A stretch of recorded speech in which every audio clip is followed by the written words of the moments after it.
बालकांचा होरपळून मृत्यू, ज्यांची चूक त्यांना सोडणार नाही, चंद्रशेखर बावनकुळेंचा इशारा.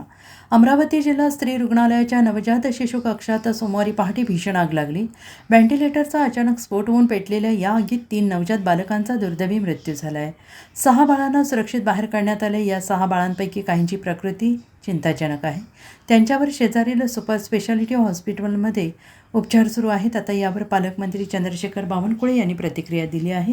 ज्यांच्यामुळे हे घडलं त्यांना शिक्षा होणार असल्याचं स्पष्ट करण्यात आलेलं आहे.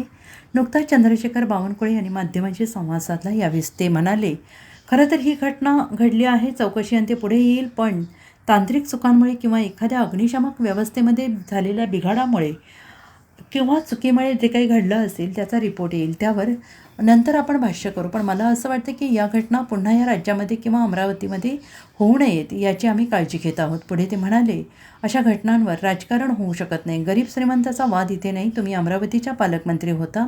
तुम्ही हॉस्पिटलला पाहणी करण्याकरिता गेला होतात की राजकारण करण्याकरिता? तांत्रिक बाबी चुकीच्या असतील तर मनुष्यवधाचा गुन्हा दाखल होईल. पोलीस कसून चौकशी हे करतच आहेत. हेच सांगतो की जिथे फायर एक्सटिंग्विशर असतात किंवा तिथे फायरचे सिलेंडर असतात, याचं योग्य मेंटेनन्स झालं की नाही, त्यामध्ये जे वॉल्स असतात वर लावलेले, जे वायू गळती झाल्याबरोबर ते वॉल सुरू होतात, ते वॉल का सुरू झाले नाही, जे आपण छताला लावतो पाण्याचे फवारे, कारण त्यांचा जसा स्मेल गेला तसं ते सुरू होतात.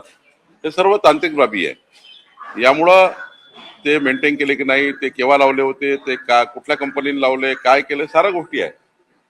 अशा वेळी तर सदोष मनुष्यवधाचा गुन्हा दाखल होतो. जर एखाद्या वेळी तांत्रिक पद्धतीने कुठल्या अधिकाऱ्यांनी चूक करून ते चुकीचे लावले असतील किंवा कॉन्ट्रॅक्टरने चुकीचे लावले असेल किंवा मेंटेन करताना चूक झाली असेल, अशा घटना तर सदोष मनुष्यवधाच्या आहे. याच्यात काही कॉम्प्रोमाइज नाहीये. पण नेमकं घटनेच्या मुळात जावं लागेल.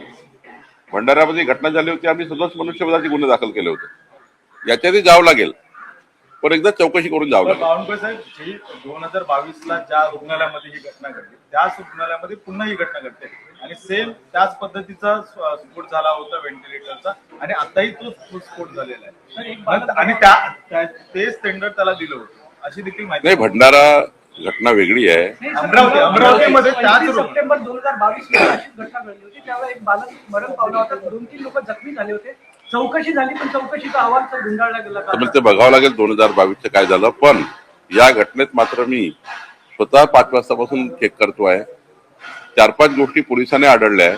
पोलीस यात कसून चौकशी करताय. आमची तिथे सीपी तिथे बसवून बसलेले आहे. तांत्रिक यंत्रणा तिथे पोहोचत आहे. यामध्ये जर सदोष कोणी व्यक्ती आहे, कॉन्ट्रॅक्टर आहे, अधिकारी आहे, जो असेल तो, शेवटी 3 मुलं जाणं हे काही शोभण्यालायक नाही आम्हाला, कुणाला, तुम्हालाही नाही, मलाही नाही.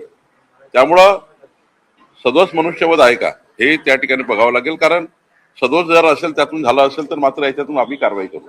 Bureau report, SBN Marathi, Amravati.